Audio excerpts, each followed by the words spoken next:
Hello सांग माने मु सबिता आज वीडियो रे आपण मानकु स्वागत करूची। आज मु आपण मानक पई नेकी आसीची गोटे औषधीय साग ब्राह्मी साग जाहाकु लोक माने थालाकुड़ी साग भी कहंती। एई छोट छोट पत्र थिबा औषधीय साग खाली स्वाद पई नुहे बरम आम स्वास्थ्य पई भी बहुत उपकारी होई थाए। वीडियोटी स्टार्ट करबा पूर्वरु आपण मानकु गोटे रिक्वेस्ट, आपनको जदि एई वीडियोटी भल लागे आम चैनल टी को प्लीज सब्सक्राइब करी वीडियोटी को गोटे लाइक करी देबे। ताहले चलंतु आ देरी न करी आज वीडियोटी स्टार्ट करबा। सांग माने एई देखंतु एईटा होची ब्राह्मी साग। प्राय लोके ए ब्राह्मी को गोटे आयुर्वेदिक जड़ी बूटी भाबे जानि छंती, किंतु एईटा को सागर ऊपर भी खाई परिबे। हाफ सर्कल भली छोट छोट पत्र थाए एवं एईटा गोटे लता जातीय उद्भिद। ए फ्रेश साग को मु मार्केट रु आनी छी। आपन को एईटा आपन को लोकल मार्केट रे थालाकुड़ी साग कहले आराम रे मिली जिवो। एई साग को आमे प्रथमे भलो भाबरे बछा बछि करबा। सागर पत्र पाखरे जे कोणिया नडा लागि छी ताकू रखिबे आ बाकी तक बाहर करि देबे। एई देखंतु एईटा को फिंगी देबे। हमर एठी एई साग को लोकल भाषा रे बेंग साग कहंती। आपण को अंचल रे एई साग को कोन कहंती कमेंट निश्चय जणेबे। जेहेतु एईटा गोटे औषधीय गछ तेणु करी ए सागर रसईटा टिके अलगा हेबो। आपण चाहिले खाली पत्र को रसई करि परिबे, किंतु एई नडाटा कोणिया दिसुची सेति पई मु मिसै दउची।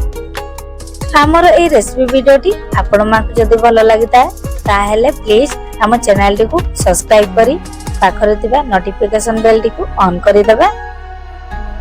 एई देखंतु हमर साग बछा बछि काम सरिला। एबे एई साग को हमें धोइबा। सेति पई गोटे जगह रे बाछि थिबा साग को रखी परिष्कार पानी दबा। एई साग को 2-3 थर पानी रे भलो भाबरे धोइ देबे, तेबे जाई सागटा हमर सफा होई जिवो। तापरे एई साग को गोटे प्लेट रे रखिबा। एबे आमे एई साग को छोट छोट करी काटिबा। एई साग को काटिले टिके चुना चुना करी की काटिबे, ताहेले साग हमर शीघ्र सिझी जिवो। मु जल्दी जल्दी एई साग को काटी दउची, तापरे आगो को बढ़िबा। आपनको जदि ए वीडियोटी भल लागे हम चैनल टी को प्लीज सब्सक्राइब करी वीडियोटी को गोटे लाइक करी देबे। आपनकर गोटे लाइक मते नेक्स्ट वीडियो करिया पई मोटिवेट करिवो। तापरे एई सागरे मिसेबा पई हमें आलू को काटिबा। सांग माने आ गोटिए कथा, एई साग को रसई करले आलू को मस्ट मिसेबे, काहे कि ना एई सागटा टिके पिता लागे। आलू को मिसेले तार पिता अंशटी कमी जाए। आलू को एमिति लंबा लंबा पतला पतला स्लाइस करिबा। तापरे आमे 2-4टा रसुण और अल्प टिके अदा को छेचिबा। सांग माने एई देखंतु एई साग पई मु अदा रसुण को छेची देछि। ता छडा फाळे प्याज को पतला पतला करी काटी देछि। 2टा कंचा लंका आ 2टा टमाटर को नेछि। राग को आपण माने निज हिसाब रे कम बेसी करि परिबे। आसंतु एथर टमाटर को भी छोट छोट करी की काटी देबा।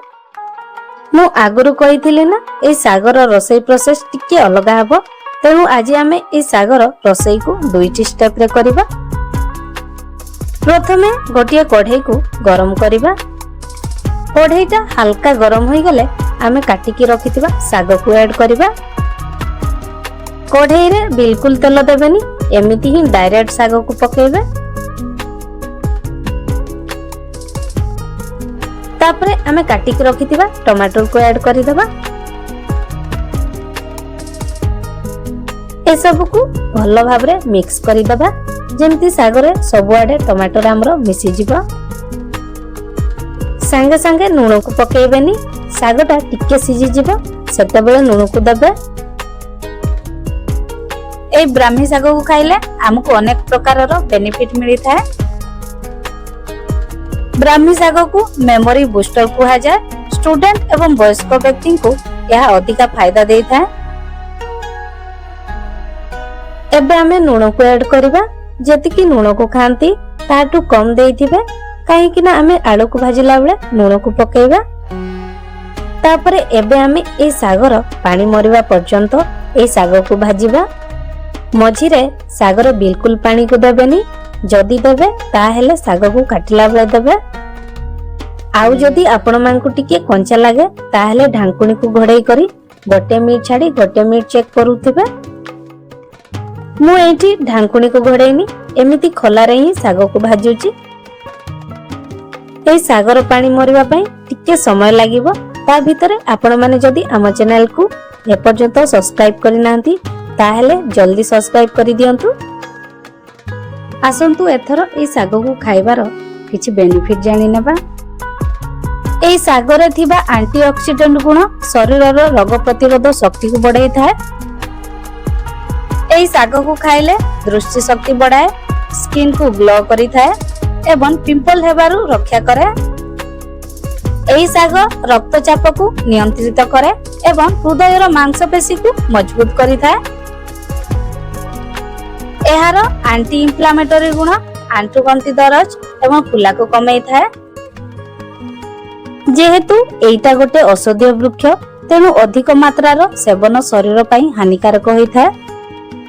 गर्भवती महिला किंबा स्तन्यपान कराउथिबा महिला एई साग को खाइबेनी। कौनसी औषध खाउथिले एई साग को खाइबेनी, अवॉइड करिवे। अधिक मात्रा रे एई साग को खाइले पेट समस्या देखा देई पारे। एई साग को खाइले पाटी को टिके पिता लागे, सेति पई आलू को टिके अधिका यूज करिवे एवं साग को टिके कम रहिबो। थायराइड रो औषध खाउथिले एई साग को खाइबेनी। कौनसी प्रकार एलर्जी थिले एई साग को खाइबा पूर्वरु डॉक्टर को परामर्श निश्चय नेबे। एई साग को औषध रूप रे कम मात्रा रे सप्ताह को 2-3 थर खाइले लाभ मिली थाए, किंतु अधिक खाइले हानि पहुंची थाए। आपण माने ब्राह्मी सागर बेनिफिट एवं साइड इफेक्ट विषय रे तो जानिले। चलंतु एथर आमे रोसे प्रोसेस रे आगु बढ़िबा। एबे पानी पूरा सुखी जाईची, एटा को बाहर करि देबे। तापरे आउ थरे गोटे नुआ कढ़ाई को गरम करिबा। कढ़ाई गरम होई गले तेल को पकेइबा। मु एठी रिफाइन तेल को यूज करूची, आपण चाहिले सरसो तेल को भी यूज करि परिबे। एबे ई तेल रे आमे प्याज को ऐड करिबा। तापरे कंचा लंका को भी पकेइबा। ए सब को टिके हल्का लाल हेबा पर्यंत भाजी नेबा। तापरे आमे जो रसुण आ अदा को छेची के रखिथिलु ताको भी ऐड करि दबा। गोटे मिनिट भाजीबा परे आलू को पकेइबा। तापरे ए सब को मिक्स करि दबा। एबे पातिया को बिल्कुल छाड़ीबेनी, हाथ को चलाउथिबे, काहे कि ना आमे अदा आ रसुण को देइछु। ए सब को न घाटिले तळे लागि पड़ी जाई पारे। एबे आमे ए आलू रे हळदी को ऐड करिबा। तापरे लूण को ऐड करिबा। एबे सिजिबा पर्यंत आलू को भाजिबा। जदी पड़ी जाउथिबो किंबा कढ़ाई रे लागि जाउथिबो ताहेले हाथ रे टिके पानी को नै छिंची दउथिबे।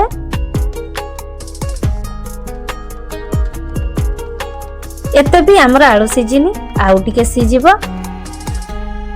तापरे आलू रे भल रंग पई काश्मीर लंका पाउडर को ऐड करिबा। एइटा पूरा ऑप्शनल, आपण चाहिले एई स्टेप टी को स्किप करि परिबे। देखंतु आलूटा हमर पूरा सिजी जाईची। एमिति ही आलूटा सिजी गला परे ही साग को पकेइबे। एबे आमे साग को भाजी दिलु ताको ऐड करि दबा।